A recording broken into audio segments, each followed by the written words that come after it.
دیکھیے اسلام میں جو 4 عبادات فرض کی گئی ہیں، جو 4 ارکان ہیں، ایک رکن تو ہے جس کا تعلق ہے عقیدے سے، کلمہ شہادت، اور 4 ارکان وہ ہیں جن کا تعلق عبادات سے، نماز، روزہ، حج اور زکوٰۃ۔ ان میں ایک عجیب قسم کی تقسیم ہے، مثلاً 1 2 جمع 2 کی تقسیم بنتی ہے۔ 2 عبادات ان میں سے وہ ہیں جو ہر مسلمان پر فرض ہے، امیر ہو، غریب ہو، مرد ہو، عورت ہو، ہر ایک پر۔ نماز اور روزہ، یہ 2 چیزیں ہر ایک پر فرض ہیں۔ لیکن 2 وہ ہیں کہ جو صرف صاحب استطاعت لوگوں پر فرض ہیں، وہ عام نہیں ہے۔ جو صاحب نصاب ہے ان پر زکوٰۃ ہے، جو صاحب استطاعت ہے، حج کرنے کی استطاعت رکھتے ہیں، ان پر حج ہے۔ اس میں جب 2 جمع 2 کی ایک تقسیم اور آتی ہے، ایک اور اعتبار سے۔ قرآن میں زیادہ emphasis 2 عبادات پر ہے، نماز اور زکوٰۃ۔ اقیموا الصلاۃ وآتوا الزکاۃ، اقیموا الصلاۃ وآتوا الزکاۃ، اقیموا الصلاۃ وآتوا الزکاۃ، یقیمون الصلاۃ ویؤتون الزکاۃ۔ یہ گویا کہ بندھا ہوا ہے ایک جوڑا، جبکہ یہ صورتحال جو ہے روزے کی بھی نہیں ہے اور حج کی بھی نہیں ہے۔ صلاۃ اور زکوٰۃ کا حکم بے شمار مرتبہ قرآن میں آیا،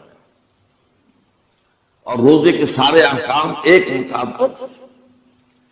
سورہ بقرہ کے 23 رکوع کی 6 آیات میں سب کا سب بیان ہے۔ باقی تو بعض جگہوں پر اس کا صرف اس اعتبار سے تذکرہ ہے کہ اگر کوئی کفارہ ادا کرنا ہے اس کے لیے اتنے روزے رکھ لو، ورنہ یہ ہے کہ روزے کا اپنی جگہ پر مستقل بذات جو ہے وہ ذکر یا حکم موجود نہیں۔ اس اعتبار سے غور کیجئے، حج کا معاملہ بھی یہی ہے۔ وہ ایک تو یہ کہ سورہ آل عمران میں اس کی فرضیت کا ذکر آیا، وہ میں نے آیات آپ کو پڑھ کر سنائی ہیں، 2 آیات، ان پر ابھی گفتگو کریں گے۔ سورہ بقرہ کے 24ویں اور کچھ 25ویں رکوع میں کچھ اس کے مناسک بیان ہوئے، سورہ حج کے 4تھے رکوع میں اس کے مناسک بیان ہوئے، بس باقی پورے قرآن میں اس کا ذکر نہیں ہے۔ تو اس اعتبار سے فرق ہو گیا 2 جمع 2 کا۔ لیکن یہ جو جن کی اہمیت اس اعتبار سے کم ہو گئی ہے، اللہ تعالیٰ کی عظیم حکمت نظر آئی کہ ہماری جو 2 عیدیں ہیں وہ ان 2 عبادات کے ساتھ منسلک کر دی گئی۔ روزوں کے اختتام پر عید الفطر، حج کے ساتھ عید الاضحیٰ۔ تو گویا کہ ان 2 عبادات کی اہمیت میں اگر کسی درجے میں کوئی کمی محسوس ہوتی ہے قرآن مجید کے بیان کے حوالے سے، تو اس کی تلافی اس سے ہو جاتی ہے کہ عیدین ہماری 2 ہی عیدیں ہیں، 2 ہی تہوار ہیں، اور وہ ان 2 عبادات کے ساتھ جوڑ دیے گئے۔ اب آخری بات سمجھیے، 3 جمع 1 کی بھی ایک تفریق ہے۔ 3 عبادات وہ ہیں جو موقت ہیں صرف، یعنی معلق بالزمان، ان کا تعلق وقت کے ساتھ ہے، یہ نہیں کہ کسی خاص جگہ سے متعلق۔ نماز ہر جگہ فرض ہے، ہاں البتہ اس کا وقت آئے گا، اگر سورج جو ہے نصف النہار سے ڈھلکے گا تو ظہر کا وقت ہوگا۔ اگر کسی وجہ سے اللہ تعالیٰ کی حکمت ہو کہ سورج وہی کا وہی کھڑا رہ جائے تو ظہر کا وقت آئے گا ہی نہیں، ظہر فرض ہوگی ہی نہیں۔ مغرب اسی وقت فرض ہوگی جبکہ سورج غروب ہو جائے۔ اگر کسی وجہ سے سورج غروب نہ ہو، اور کیا پتہ یہ ساری باتیں جو ہے قیامت کا جو زلزلہ آنے والا ہے اس میں یہ ساری ہی باتیں ہونے والی ہیں، سورج مغرب سے طلوع ہوگا یہ تو وضاحت کے ساتھ کہا گیا ہے، تو مغرب کا وقت نہیں ہے۔ اسی طریقے سے رمضان کا مہینہ آئے گا تو روزے فرض ہوں گے۔ اس حوالے سے یہ زمانے کا تعلق تو ہے لیکن کسی مکان سے کوئی تعلق نہیں۔ حج وہ ہے جس کے تقریباً تمام مناسک جو ہیں وہ ایک خاص مقام پر ادا ہوتا ہے۔ آپ سفر کر کے جائیے، مکہ مکرمہ جائیے، اللہ کے گھر کا طواف کیجیے، پھر وہاں سے جو بھی روانگی ہوتی ہے یوم الترویہ 8 ذی الحجہ کو نکلیے اور جا کر منا میں قیام کیجیے ایک رات، پھر 9 کی صبح کو نکلے عرفات جائیے، عرفات میں شام تک قیام رہے گا، لیکن مغرب کی نماز کے وقت کے بعد وہاں سے نکلیں گے، مغرب وہاں پڑھیں گے نہیں، وہ جا کر مزدلفہ میں پڑھی جائے گی عشاء کے ساتھ چاہے کتنی دیر ہو جائے۔ بہرحال یہ ساری چیزیں ایک خاص مقام کے ساتھ ہیں، منسلک ہیں، ہر جگہ پر یہ ادا نہیں ہو سکتی۔ اب اس میں دیکھیے حکمت نظر آ رہی ہے، کیونکہ حج جو ہے ایک خاص جگہ پر ایک خاص مقام سے وابستہ ہے، اس کے ساتھ جو عید الاضحیٰ وابستہ کی گئی ہے، یہ گویا کہ حج ہی کے ایک رکن کو پھیلا دیا گیا۔ قربانی جو مناسک کے حج میں بڑی اہمیت کی حامل ہے، اسے عام کر دیا گیا۔ تم مدینے مکے تو نہیں پہنچ سکتے ہو، لیکن یہاں پر قربانی کے اندر تو شریک ہو جاؤ۔ اور بعض مشابہتیں اور بتائی گئی ہیں کہ ذی الحجہ کا چاند طلوع ہو جائے تو اس کے بعد حجامت نہ کراؤ، ناخن نہ کاٹو، وہ جو کچھ بھی آپ کو معلوم ہے احرام کی کچھ پابندیاں ہوتی ہیں، ایک مشابہت کسی درجے میں ٹھیک ہے، ہم وہاں نہیں ہیں، لیکن ان کے ساتھ ایک مشابہت پیدا ہو رہی ہے۔ تو قربانی در حقیقت جو ہے عید الاضحیٰ، وہ گویا کہ ایکسٹینشن ہے حج کی، کہ تمام عالم اسلام کے اندر جو ہے تمام مسلمان جہاں بھی کہیں ہیں وہ حج کے اس ایک منسک کے اندر شریک ہو جائیں۔ تو یہ میں نے چند باتیں تمہیداً عرض کی ہیں ان عبادات اربع کے بارے میں، ان کی جو ریلیٹیو حیثیت ہے ہمارے دین میں۔ اب آئیے حج کا معاملہ کیا ہے، وہ پورا ایک خاص علاقے سے متعلق اور ایک خاص شخصیت سے متعلق، یہ بھی نوٹ کر لوں۔ چنانچہ جو آیات میں نے آپ کو سنائی حج کے بارے میں، ان اول بیت وضع للناس للذی بمکہ مبارکا وہدی للعالمین، یقیناً پہلا گھر جو بنایا گیا لوگوں کے لیے، یعنی اللہ کی عبادت کے لیے، کہ لوگ وہاں جمع ہوں اللہ کی عبادت کے لیے، وہ ہے جو مکہ میں ہے۔ مکہ اور مکہ یہ ایک ہی لفظ ہے، تورات میں مکہ کا لفظ آیا ہے، قرآن مجید میں مکہ، یہ تھوڑا فرق جو ہے یہ تلفظ کا ہو جایا کرتا ہے مختلف زبانوں کے اندر۔ جیسا کہ آپ کو معلوم ہوگا کہ آج کل جو عرب کے لوگ ہیں وہ قاف کو گاف پڑھتے ہیں، گل گم، قم کی بجائے گم، قل کی بجائے گل، اقول لک اقول لک، وہ گاف۔ تو یہ جو ہے فرق ہو جاتا ہے۔ تو مکہ وادی مکہ یہ ہے در حقیقت مکہ مکرمہ۔ تو پہلا گھر جو بنایا گیا ہے، اور اس کے بارے میں جو یہ عام طور پر مشہور ہے کہ اس کے معمار حضرت ابراہیم ہیں، یہ بات صحیح نہیں ہے۔ اس کے معمار اول حضرت آدم علیہ السلام خود ہیں۔ اول بیت ہے نا، پہلا گھر۔ تو کیا یہ ممکن ہے کہ آدم سے لے کر ابراہیم تک کوئی گھر اللہ کی عبادت کے لیے بنا ہی نہیں؟ تو ناممکن آدمی سے اولا بیت میں خود دلیل موجود ہے، حضرت آدم علیہ السلام نے اس کی تعبیر کی۔ البتہ اس کے بعد بعض سیلابوں کی وجہ سے یہ عمارت گر گئی، اور کچھ جو وہاں پر آبادی بنی تھی وہ بھی ختم۔ تو ایسے آتے ہیں، آپ کو معلوم ہے یمن میں جب ان کا ایک بند ٹوٹا تھا بہت بڑا، سد معارف، تو پھر وہاں جو اتنی خوشحالی تھی اور جو وہاں پر جو باغات تھے اور جو کھیتیاں سب برباد ہو گئی، اور وہاں سے لوگ جو ہے نقل مکانی کرنے پر مجبور ہو گئے۔ یہی یمن کے قبائل تھے جو جا کر شام اور عراق میں آباد ہوئے، یہی یمن کے 2 قبیلے تھے جو مدینے میں آ کر آباد ہوئے، اوس اور خزرج، یہ یمن کے قبیلے تھے۔ تو اس بند کے ٹوٹنے کے بعد اگر خدا نہ خواستہ اگر ہمارا تربیلا ڈیم ٹوٹ جائے کیا ہوگا؟ پچھلے دنوں خبریں آئی ہیں اخبارات میں کہ ہندوستان میں غور ہو رہا ہے اس پر کہ تربیلا ڈیم کو اڑا دو۔ وہ سوچتے ہیں پاکستان کو ختم کرنے کی سبیل کیا ہو سکتی ہے، تو بڑی سمپل ہے اور بڑا آسان کام، بمبارڈمنٹ کر دینا جو ہے، ٹھیک ہے ان کا جہاز آئے، کچھ کو ہم گرا بھی لیں گے،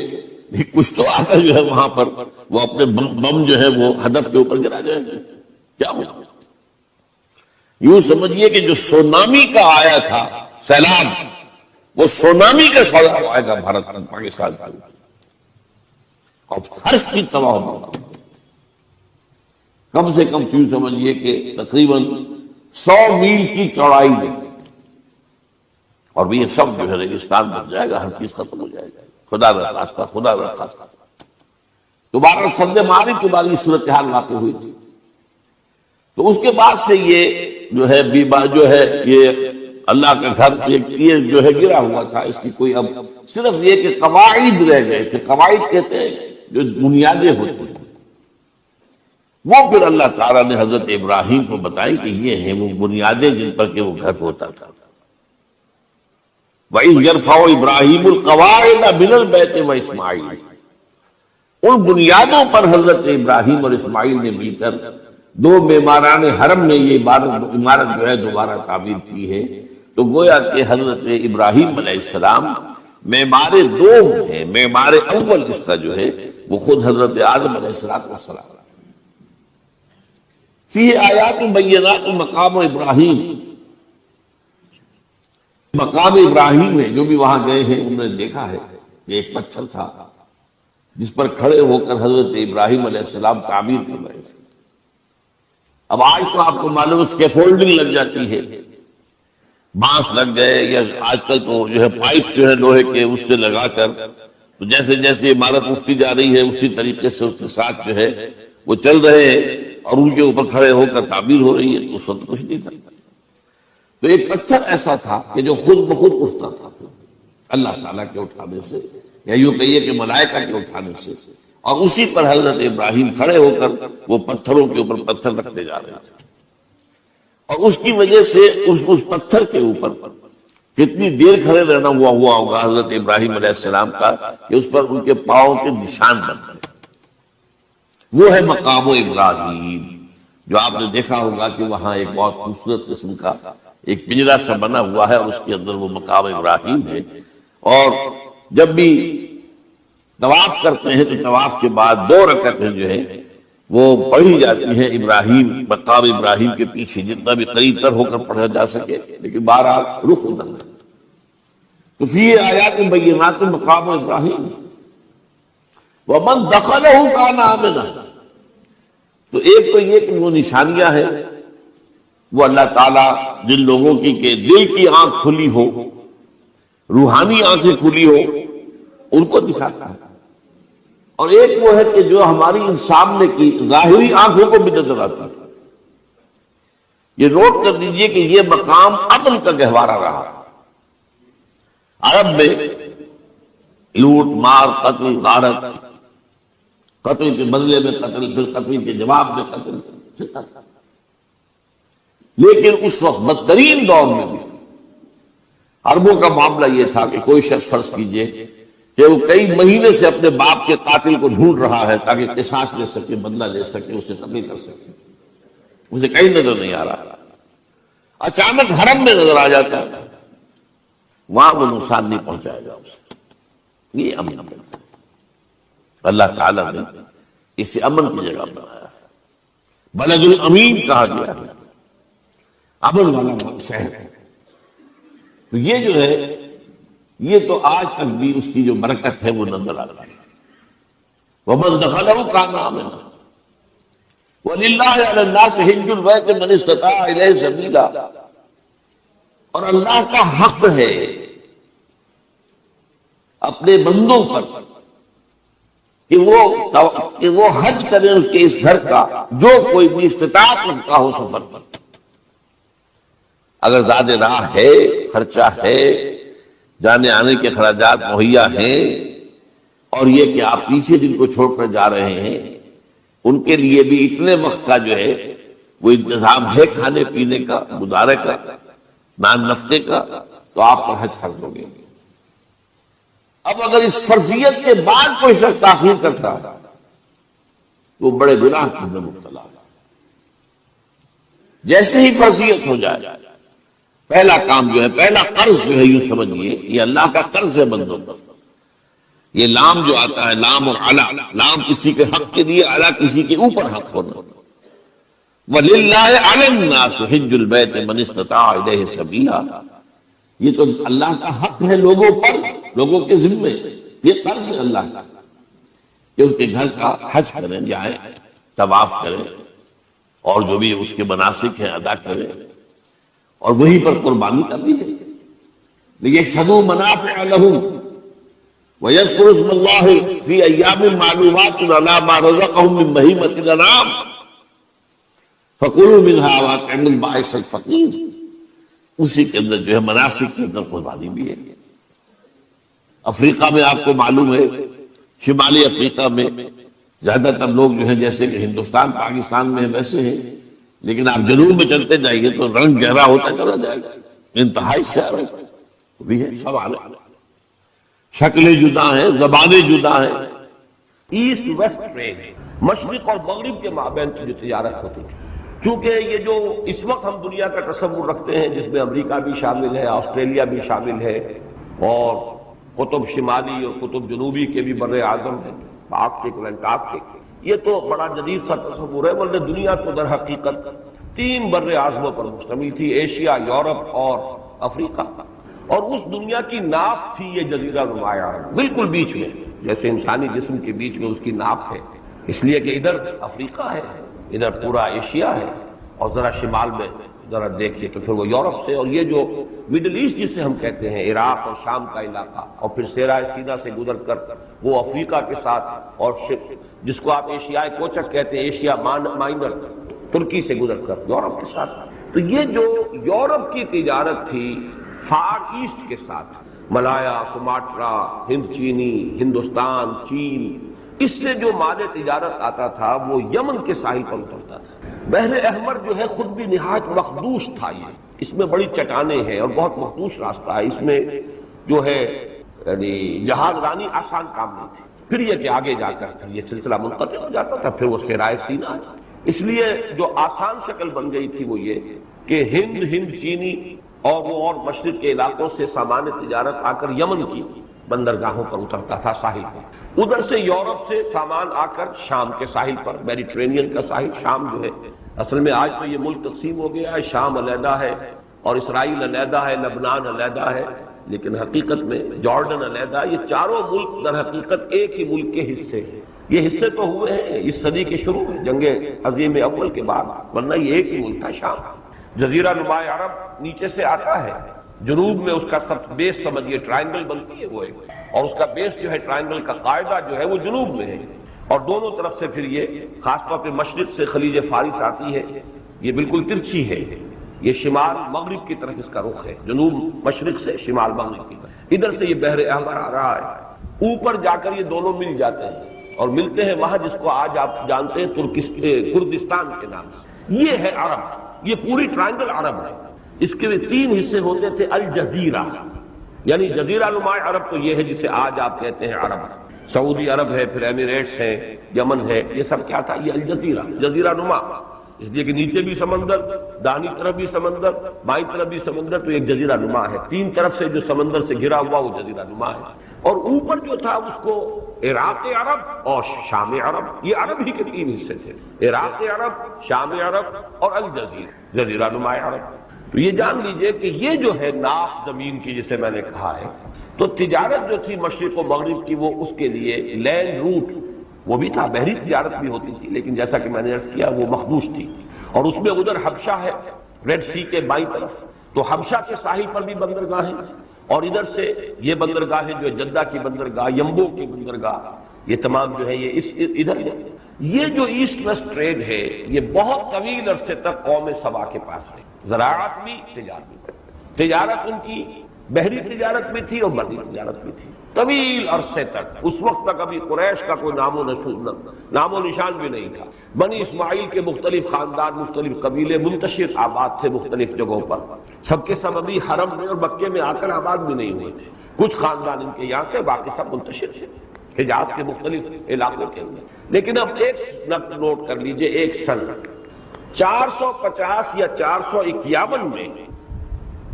وہ بند ٹوٹا، عذاب آیا، ساری اریگیشن ان کی برباد ہو گئی، بستیاں جو ہے بند کے پانی میں بہہ گئی۔ تو یہاں سے پھر عرب نکلے ہیں اور مختلف شہروں میں جا کر آباد ہوئے۔ یہ حضور صلی اللہ علیہ وسلم کی ولادت سے کتنا عرصہ پہلے ہوا؟ 571 میں آپ کی ولادت ہے اور 450 یا 51 میں یہ ہو رہا ہے۔ 130 برس قبل آپ کی ولادت سے یہ حادثہ پیش آیا اور یہ قبائل جو تھے یمن کے یہ منتشر ہوئے، چنانچہ یہ اوس اور خزرج کے قبیلے بھی یمن سے آ کر آباد ہوئے مدینے میں۔ اسی طریقے سے یہ شمال اور عراق کے بہت سے قبائل جو ہیں یہ بھی یمن سے نکلے ہوئے تھے اس تباہی اور بربادی کے بعد جو جا کر وہاں آباد ہوئے۔ لیکن اسی زمانے میں اب ادھر آ جائیے، حضرت ابراہیم نے اپنی ایک نسل کی ایک شاخ کو جو آباد کیا تھا بیت اللہ کے پاس، ربنا انی اسکنت من ذریتی بواد غیر ذی زرع عند بیتک المحرم ربنا لیقیموا الصلاۃ۔ تو ان میں سے جو قبائل تھے بنی اسماعیل کے، حضرت اسماعیل علیہ الصلوۃ والسلام کی اولاد ہے، ان کی نسل سے ہیں، یہ حجاز کے مختلف علاقوں میں یہ منتشر تھے۔ لیکن اس وقت پھر ایک شخصیت ظہور میں آتی ہے جس کا سن پیدائش ہے سن 400 عیسوی، قصی ابن کلاب۔ یہ گویا کہ حضور صلی اللہ علیہ وسلم کی چھٹی پشت میں آئیں گے۔ قصی 400 عیسوی میں پیدا ہو رہے ہیں، تو تقریباً 450 کے آس پاس ہی ان کا وہ زمانہ ہے کہ جس کو کہا جاتا ہے کہ سرداری اور ان کی عظمت کا زمانہ ہے۔ انہوں نے یہ کیا کہ یہ بنو اسماعیل جو منتشر تھے ان سب کو دعوت دی کہ آؤ مکے میں آباد ہو جاؤ، حرم میں آ کر اسی کے مجاور بن جاؤ۔ یہ مجاور کا لفظ ہمارے ہاں برے سینس میں استعمال ہوتا ہے، وہ مزاروں کے مجاور ہوتے ہیں، تو مجاور اصل میں کہتے ہیں کہ کوئی پڑوسی، مجاورت، جار کہتے ہیں پڑوسی کو، مجاور جو کسی کا پڑوسی ہو، تو گویا کہ حرم کے پڑوسی بن جاؤ، حرم کے پاس آ کر آباد ہو جاؤ۔ تو اس نے جمع کیا ہے قصی ابن کلاب، اور جیسا کہ میں عرض کر رہا ہوں تقریباً وہی زمانہ، وہی 5ویں صدی عیسوی کا وسط۔ یہ قبائل جمع ہوئے، اسی لیے قصی کو کہا جاتا المجمع، جمع کرنے والا۔ مختلف گھرانے جو تھے اس خاندان کے بنی اسماعیل کے، اس کی دعوت پر یہاں پر آ کر جمع ہوئے۔ اس کے 3 بیٹے تھے، ان میں سے عبد مناف جو ہے وہ زیادہ سربراہ اور بہت زیادہ معتبر ہوا، اگرچہ تقسیم ہوئے تھے جب اس نے ایک ریاست سے قائم کر لی مکے میں، اور حرم اس کا مرکز ہے، تو مختلف جو اس کے اہم مناصب تھے وہ 3 بیٹوں میں تقسیم ہوئے۔ ان میں سے عبد مناف کے بیٹے ہیں ہاشم، 4 بیٹے، ہاشم، مطلب، عبد شمس اور نوفل۔ اب چونکہ ہاشم کا سن پیدائش سے 464، گویا کہ قوم سبا تباہ ہو چکی، 451 میں بند ٹوٹ چکا، اس کی مرکزیت ختم ہوئی، شیرازہ منتشر ہوا، لہذا وہ اب خلا پیدا ہوا، ایسٹ ویسٹ ٹریڈ کے ضمن میں بھی یہ خلا پیدا ہوا۔ اس وقت یہ سمجھ آئی ہاشم کو کہ ہمیں یہ چاہیے کہ یہ جو خلا پیدا ہوا اسے ہم پور کریں اور تجارت اپنے ہاتھ میں۔ بہت ذہین انسان تھے، انہوں نے اپنے تینوں بھائیوں کو بھی جمع کیا، ایک بڑی مضبوط جمعیت قائم کی۔ انہوں نے سفر کیے آس پاس کے ممالک کے، اور مختلف ممالک سے معاہدے کر کے وہاں سے تجارتی مراعات حاصل کی۔ چنانچہ ہاشم خود گئے شام، اور جو غسانی بادشاہ وہاں کا تھا اس سے انہوں نے معاہدہ کیا، مراعات حاصل کر لی۔ جیسے آپ کو یاد ہوگا انگریز جب یہاں آئے تھے تو ایسٹ انڈیا کمپنی نے مغل شہنشاہوں سے سب سے پہلے تجارتی مراعات حاصل کی تھی، ہمیں اجازت ہونی چاہیے ہم تجارتی کوٹھیاں بنا لیں، خاص طور پر شاہجہاں سے۔ شاہجہاں جو ہے چونکہ بواسیر کا مریض تھا اور بہت شدید تکلیف تھی، اور کوئی دیسی اطباء اور جراح جو تھے ان سے فائدہ نہیں ہو رہا تھا، ایک انگریز ڈاکٹر نے آ کے آپریشن کیا اور اس سے صحت ہو گئی۔ اس نے کہا مانگو کیا مانگتے ہو؟ انہوں نے مانگا صرف یہ کہ ہمیں تجارتی حقوق دے دیے جائیں کہ ہم ہندوستان کے ساحل پر اپنی کوئی تجارتی منڈیاں بنا لیں تاکہ ہم تجارت کر سکیں۔ بس وہ حقوق حاصل ہوئے، وہاں سے قدم بڑھائے، اس لیے کہ پھر سامان تجارت کے جو بڑے بڑے کریٹس آتے تھے اس میں اسلحہ آنا شروع ہو گئے، ان کی منڈیوں کو تحفظ حاصل تھا، وہاں پر کوئی چھاپا نہیں مارا جا سکتا تھا تو وہ اسلحہ وہاں جمع ہوتا تھا۔ ہوتے ہوتے وہ تاجر جو بن کر آئے تھے وہ یہاں کے حاکم بن گئے۔ تو یہی معاملہ کیا، ہاشم گئے غسان، شاہ غسان سے انہوں نے مراعات حاصل کی۔ عبد شمس کو بھیجا انہوں نے، حبشہ کا عیسائی فرما روا، ان سے جا کر مراعات حاصل کی۔ مطلب کو بھیجا، وہ یمنی عمراء کے پاس گئے، جو بھی تھوڑی بہت وہاں پہ بچی کھچی مختلف آبادی رہ گئی، اور وہ ظاہر بات ہے مرکزی حکومت تو ختم ہوئی قوم سبا کی، لیکن عمراء طوائف الملوکی کا دور جیسے ہوتا ہے، ہر بڑی سلطنت کے خاتمے کے بعد طوائف الملوکی آتی ہے، تو یمنی عمراء سے انہوں نے اسی طرح کا معاملہ کیا۔ نوفل نے عراق اور فارس کے جو بھی حکومتیں تھیں ان سے مراسم استوار کیے. اس طریقے سے اس پورے علاقے سے انہوں نے اپنا ایک حلیف ہونے کا سلسلہ سیاسی اعتبار سے اور یہ کہ تجارتی براعت حاصل کرنی، اسی لیے ان چاروں بھائیوں کو اصحاب الایلاف بھی کہا جاتا ہے. یہ لفظ نوٹ کیجیے گا، اگلی صورت میں آئے گا، لایلاف قریش. اصحاب الایلاف، انہوں نے ان سب سے جو ایک معانست قائم کر لی اور اپنے مراسم قائم کر لیے اور ان سے مراعات حاصل کر لی، تو اصحاب الایلاف ان کا نام پڑ گیا. اور المتجرین بھی ان کا ایک لقب ہے، تجارت کرنے والے، تاجر لوگ. یہ چاروں بھائی ہاشم کے بیٹے ہیں عبد المطلب، 497 عیسوی ان کا جو حضور کے دادا ہے یہ سن ولادت ہے. ان کے بیٹے عبداللہ 545 سن ولادت ہے. اور پھر محمد الرسول اللہ صلی اللہ علیہ وسلم 571 عیسوی اور 20 اپریل ہے جہاں تک لوگوں نے تحقیق کی ہے اور زیادہ سے زیادہ رائے قائم ہے. تو یہ ادھر سے یعنی دو چیزیں بیک وقت مل گئی. وہ تجارت جو سبا کے پاس تھی، خلا پیدا ہوا سبا کی بربادی سے، اور اس وقت جو ہے قصی ابھر کر آئے مکے کے اندر، ایک نئی تہذیب، ایک نیا نظام، ایک نیا انتظام اور انسلام انہوں نے قائم کیا اور جمع کر لیا بنی اسماعیل کے بہت سے قبیلوں کو وہاں پر اور ایک نظام قائم کیا اور تجارتی مراعات حاصل کر لی اور یہ تجارت ان کے قبضے میں آ گئی. اس کے ساتھ یہ بھی نوٹ کر لیجئے کہ سلطنت روما جو عیسائی سلطنت تھی، سن 300 کے لگ بھگ عیسوی رومن امپائر نے عیسائی مذہب اختیار کر لیا تھا. اور رومن امپائر جو ہے اس وقت بہت بڑا حصہ یورپ کا اس کے تابع تھا. پورا یہ مغربی ایشیا کہہ لیجئے کہ پورا ترکی، شام، یہ بھی ان کے زیر اثر تھا. مصر، مقوقس شاہ مصر وہ بھی عیسائی تھا جس کے پاس حضور صلی اللہ علیہ وسلم کا نام مبارک گیا. پھر اس سے نیچے اتریے یہ سوڈان اور حبشہ، اس میں نجاشی یہ بھی عیسائی. تو یمن جو ہے چونکہ جغرافیائی اعتبار سے ویسے تو یہ کہ عرب کا حصہ ہے، ایشیا کا خطہ ہے، لیکن یہ کہ یمن بالکل منقطع ہے بقیہ تمام عرب سے. اس کے مشرق میں بھی بہت بڑا صحرا اور یہ شمال کی طرف بھی جو ہے بہت ہی دشوار گزار راستہ تھا پہاڑی حجاز کا. اس کے برعکس ادھر سے افریقہ کا جو ایک نکلتا ہے ہارن سا، وہ بہت قریب آ جاتا ہے یمن کی. تو یمن کی تاریخ افریقہ اور حبشہ کی تاریخ کے ساتھ بہت زیادہ جڑی ہوئی. ان کے مراسم بہت تھے، تجارتی مراسم تھے. بحر احمد جو ہے میں نے عرض کیا ریڈ سی کے دونوں طرف دونوں ساحل، شرقی بھی غربی، ان پر ان کی تجارتی منڈیاں قائم تھیں بندرگاہوں پر. اور یہ پورا علاقہ ہے جو عیسائی مذہب کا حامی. تو اس وہی حبشہ کا ایک شہنشاہ نجاشی، اس نے ایک زمانہ آیا ہے تھوڑا سا کہ جس میں ایک یہودی دور بھی آیا ہے، یہاں پر حکومت قائم ہوئی ہے یمن میں.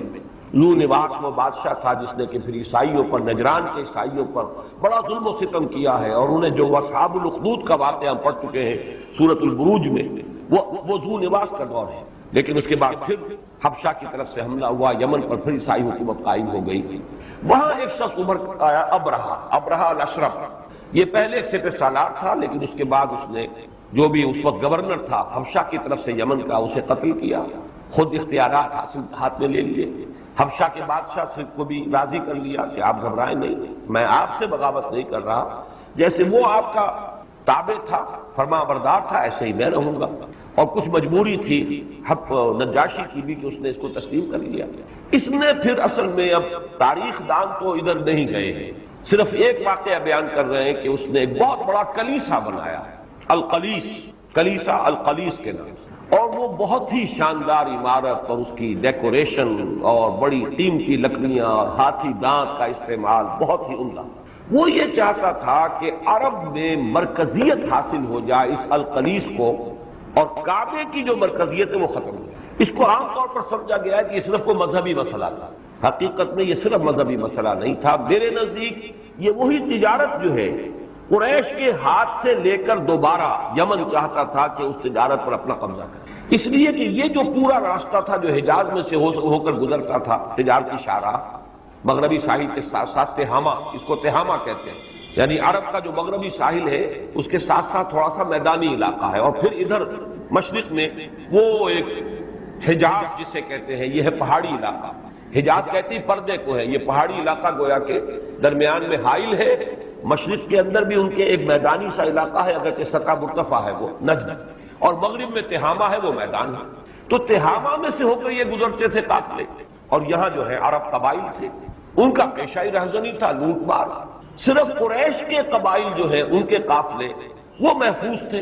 اس لیے کہ قریش متولی ہے کعبے کے، اور کعبے میں سب کے بت رکھے ہوئے، سب کے خدا ہیں، جس کو میں کہتا رہا ہوں یہ تعبیر ہے، گویا کہ سب کے خدا ہاسٹیجز تھے قریش کے پاس، فلاں قبیلے کا بت بھی وہاں رکھا ہے، اور متولی تو ہے قریش،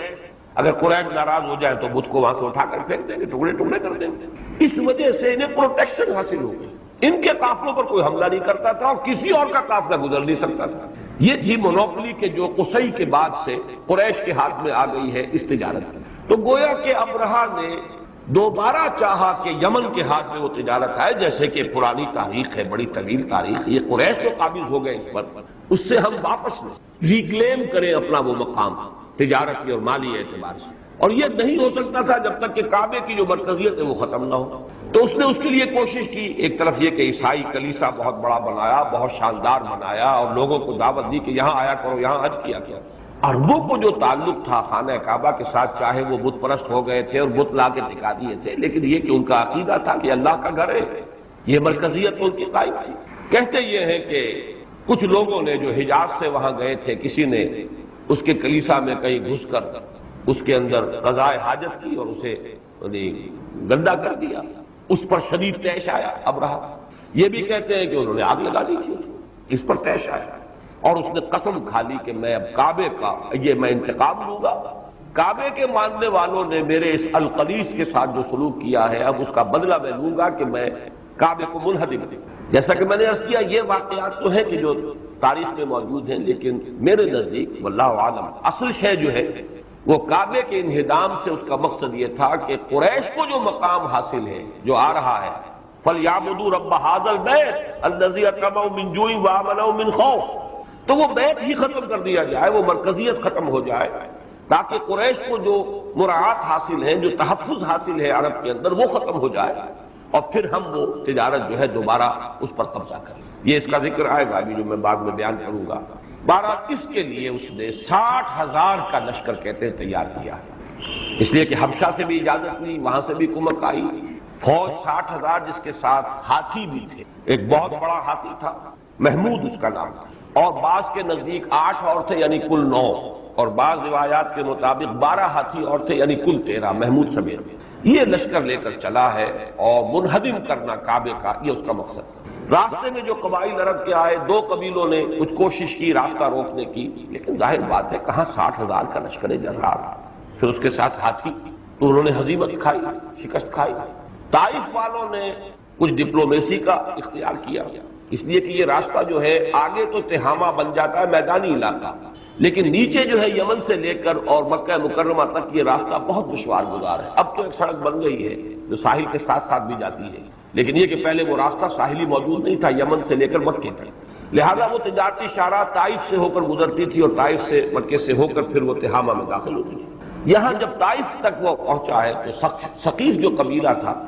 اس نے اس کے ساتھ جو ہے مصالحت کر لی، اور وہ در حقیقت لات کے پجاری تھے، اور ان کا مندر وہی طائف میں تھا، ان کا بڑا معبود جو ہے ان کے اپنی تحویل میں تھا، اپنے پاس تھا، وہ قریش کے پاس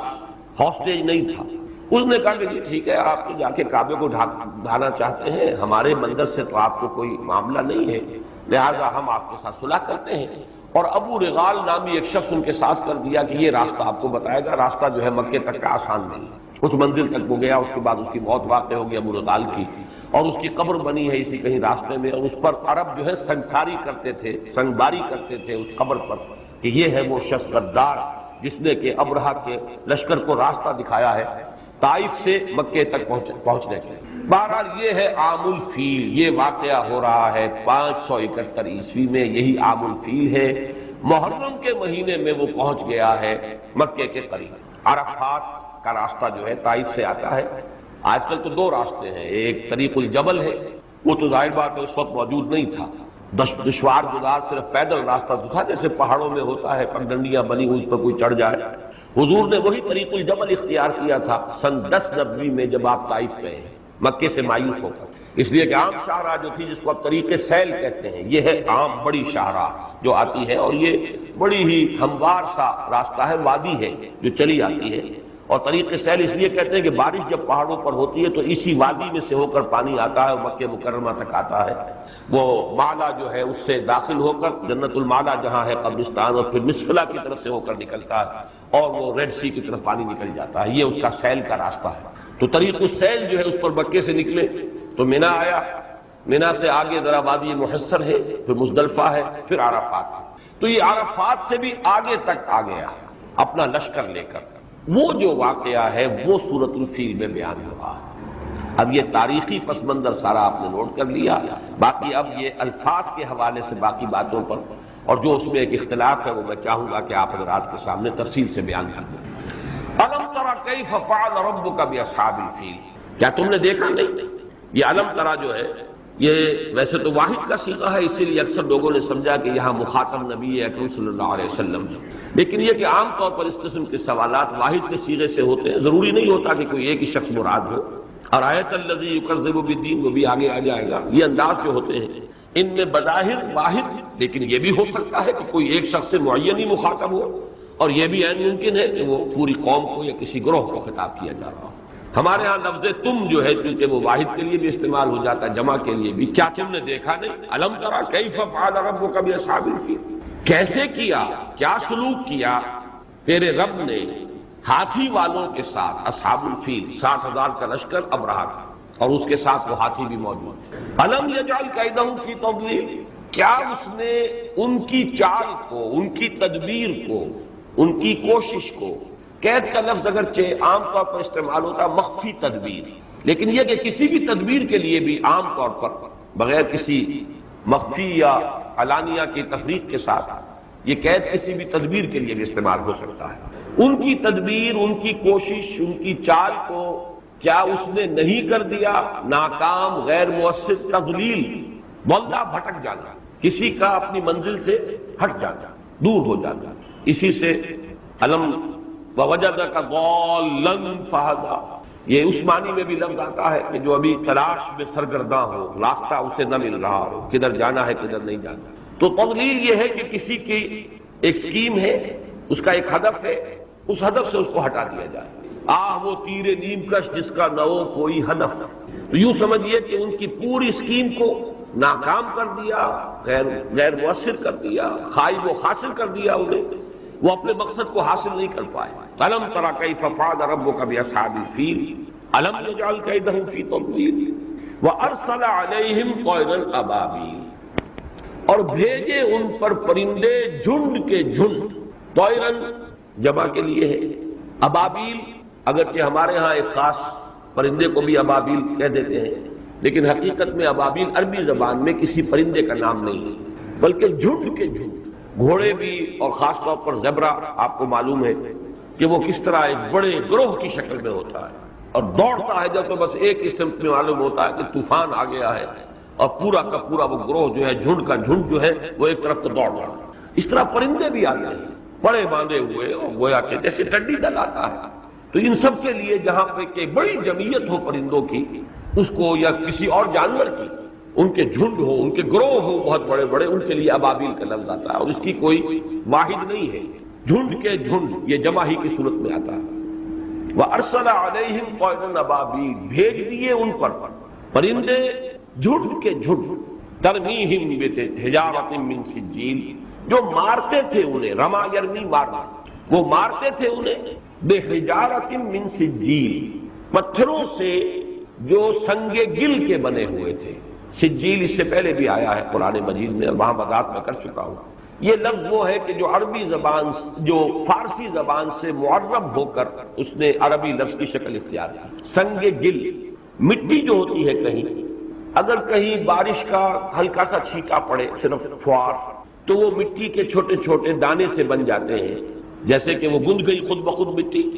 اب اگر دھوپ پڑی، وہ دھوپ کی تمازت کے اندر وہ پک گئے، جیسے کہ بھٹی میں آپ نے اینٹیں ڈال کر پکا لی، یہ کنکر بن جاتے، کنکر، یہ سنگ گل، سجیل، یہ کنکریاں ہیں کہ جو اصل میں وہ کسی پہاڑ سے توڑے ہوئے یا ٹوٹے ہوئے پتھر نہیں، بلکہ یہ کہ مٹی ہی کے پکے ہوئے کنکر۔ بحجارۃ من سجیل، وہ پرندے مارتے تھے، یہ میں ترجمہ کر رہا ہوں جو ہماری مجمع علیہ تفسیر ہے، معصور تفسیر جس پر تقریباً تمام مفسرین کا اجماع ہے کہ وہ پرندے آئے بحر احمر کی طرف سے جھنڈ کے جھنڈ، اور ہر پرندے کی چونچ میں بھی ایک کنکری تھی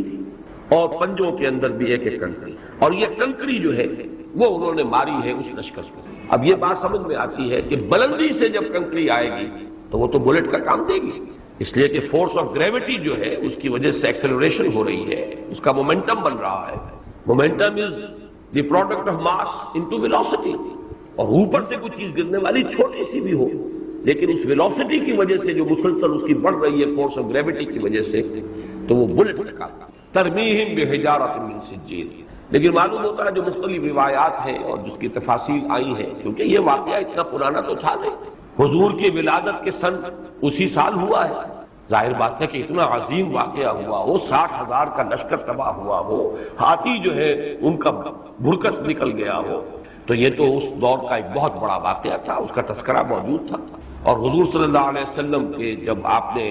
وحی آپ پر شروع ہوئی ہے اور آپ نے اپنے دعوت نبوت کا آغاز کیا ہے، اس وقت بہت سے لوگ ہوں گے اس وقت موجود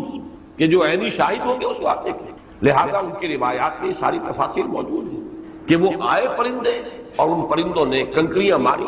ان کی چونچ میں اور پنجوں میں وہ کنکریاں تھیں، وہ کنکریاں انہوں نے ماری، فجعلہم کعصف ماکول۔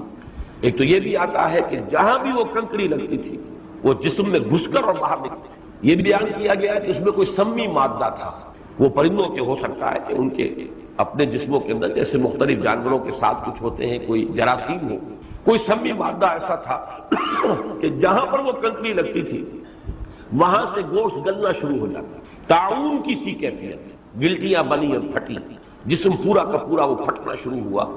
اور یہ ابن اسحاق کی روایت بھی ہے کہ عرب میں پہلی مرتبہ اسی وقت تعاون کا مرض پھیلا ہے، تو کنکریوں نے بلٹس کا کام بھی کیا اور ساتھ ہی تعاون کے جراثیم یا اور کسی ایسی قسم کے مرض کے جراثیم جو ہے وہ بھی ان کے جسموں میں داخل کیے، جس سے پھوڑے نکلے اور جسم گلا پھٹا اور پورا لشکر وہاں تباہ ہو گیا۔ کچھ لوگ بھاگے ہیں لیکن راستے میں مرتے چلے گئے۔ ابرہہ کا حشر کہتے ہیں کہ پہنچ گیا تھا لیکن اس کے مختلف اعضاء بھی جھڑ گئے تھے، جسم گلا ہوا تھا، لیکن جا کر وہ پھر یمن ہی میں جا کر مرا تاکہ وہ ایک نشانی وہاں پر خود یمن کے لوگوں تک بھی نشانی پہنچ جائے کہ ہمارا یہ سپہ سالار اور بادشاہ 60,000 کا لشکر لے کر گیا تھا، اس کا حشر کیا ہوا۔ فجعلہم کعصف معکول، تو اس نے کر دیا، یعنی اللہ نے کر دیا ان کو اس بھس کی طرح جو کھایا گیا ہو۔ یہ عشب جو ہے اناج کے ساتھ آپ کو معلوم ہے کہ دانہ بھی ہوتا ہے، اور دانے جب چھڑ لیے جاتے ہیں تو پھر جو رہ جاتا ہے وہ جانوروں کی خوراک ہے، وہ توڑی ہے، وہ بھس ہے۔ وہ بھس جو کھایا گیا ہو، دونوں معنی ہو سکتے ہیں، کھایا جانے والا معقول سے، اکلا یاکلوں سے مفعول ہوا معقول، کھایا جانے والا یا کھایا ہوا، یعنی یہ کہ بعض جانور جو ہے تیزی کے ساتھ کھاتے ہیں حیوانات اور پھر جگالی کرتے ہیں، اگر اس وقت وہ جگالی میں سے کچھ گر جائے ان کے منہ سے نکل کر تو جو شکل اس کی ہوگی یعنی بھرکس بنا ہوا اس کا، اس طرح اللہ نے ان کو کر کے رکھ دیا۔ یہ ہے اس سورہ مبارکہ کی تفسیر کہ جو مجمع علیہ ہمیشہ سے چلی آ رہی ہے، اس پر بہت سی روایات موجود ہیں۔ ابن اسحاق جو بہت اولین سیرت نگار ہیں نبی اکرم صلی اللہ علیہ وسلم کے، انہوں نے جو تفاصیل دی ہیں وہ یہی ہے۔ پھر یہ کہ اس کے بعد جب بہت مرتب ہوئے مجموعے ابن کثیر وغیرہ کے، ان میں بھی ساری تفاصیل یہی ہے، لیکن اس دور میں ایک خاص پس منظر میں ایک رجحان پیدا ہوا اس کی کوئی اور تعویل کرنے کا۔ یہ میں چاہتا ہوں کہ اس کا پس منظر جو ہے آپ کو اچھی طرح سمجھا دوں، اور چونکہ اس کے ضمن میں مجھے مولانا فراہی رحمۃ اللہ علیہ کے بارے میں بھی کچھ عرض کرنا ہے، تو کیا خاص سبب ہے کہ میں ان حضرات سے اگر کوئی اختلاف ہوتا ہے، مولانا مودودی سے کوئی اختلاف ہو کسی جگہ پر، اسے نمایاں کر کے بیان کرتا ہوں، مولانا اصلاحی سے، ان کے استاد مولانا فراہی سے ہو تو اسے بھی نمایاں کر کے بیان کرتا ہوں۔ تو میں چاہتا ہوں کہ یہ دونوں چیزیں جو ہیں ان کا پس منظر آپ کے سامنے رکھنا۔ میری کیوں یہ خاص دلچسپی ہے دوسرے مفسرین کے بارے میں یہ بات کیوں نہیں کرتا؟ اس کا خاص سبب یہ ہے کہ میرا اپنا ایک پس منظر ہے، اور میں نے قرآن حکیم کا جو مطالعہ کیا ہے اور جو بھی علم قرآن حکیم کا مجھے حاصل ہوا ہے اس کے سورسز میں نے معین کیے۔ سن 76 میں نے مفصل مضمون لکھ دیا تھا، آج سے 15 برس قبل، وہ اب مستقل طور پر شامل ہے میری جو کتاب ہے دعوت رجوع القرآن کا منظر اور پس منظر۔ تو میں نے اس میں صراحت کے ساتھ بیان کیا ہے میری 4 بنیادی سورسز ہیں، اوریجنل سورسز، جن سے مجھے کچھ حاصل ہوا ہے، قرآن مجید کا جو بھی علم اور فہم مجھے حاصل ہے، ان میں سے دو اہم تر سورسز ہیں، اس لیے کہ ان سورسز کے دو اہم جو اشخاص ہیں اہمیت رکھنے والے، ان سے میرا ذاتی رابطہ تھا۔ ایک سورس ہے مولانا ابوالکلام اور مولانا ابوالعلا مودودی، یہ دونوں ایک ہی لائن کے اشخاص ہیں۔ ان کا اصل رجحان دعوت کا ہے۔ ابوالکلام مرحوم داعی تھے، داعی القرآن، بہت بڑے داعی، 1912 سے 1920 تک ابوالکلام، الہلال البلاغ والا ابوالکلام، انہوں نے ایک دعوت القرآن، رجوع القرآن، پھر حکومت الہیہ کے لیے حزب اللہ کا قیام، یہ سارا ان کا کارنامہ ہے۔ اگرچہ وہ بعد میں بدل ہو کر مختلف اسباب سے ایک دوسرے پٹڑی پر انہوں نے رخ موڑ لیا، صرف وہ فریڈم موومنٹ میں کانگریس میں شامل ہو گئے، بقیہ پوری زندگی انہوں نے اس میں کھپا دیا۔ لیکن یہ جو دعوت قرآنی اور حزب اللہ کا تصور اور حکومت الہیہ کے قیام کا ایک نصب العین جو دیا تھا، اس کو لے کر پھر مولانا مودودی سامنے آئے۔ چنانچہ انہوں نے پھر تفہیم القرآن پوری تفسیر لکھی ہے۔ ابوالکلام آزاد نے تو صرف ترجمہ اور کچھ حواشی ہے، اگرچہ بعض جگہوں پر ان کے بڑے تحقیقی جو ہے تحریریں موجود ہیں، اصحاب کہف کے بارے میں، ذوالقرنین کے بارے میں، یاجوج ماجوج کے بارے میں، سورہ کہف کے مضامین پر تو واقعہ یہ ہے کہ انہوں نے تحقیق کا حق ادا کیا، لیکن یہ کہ باقی انہوں نے صرف ترجمہ کیا ہے، ترجمانی کی ہے، کچھ عنوان قائم کیے ہیں، جبکہ مولانا مودودی نے تفہیم القرآن پوری کی پوری کتاب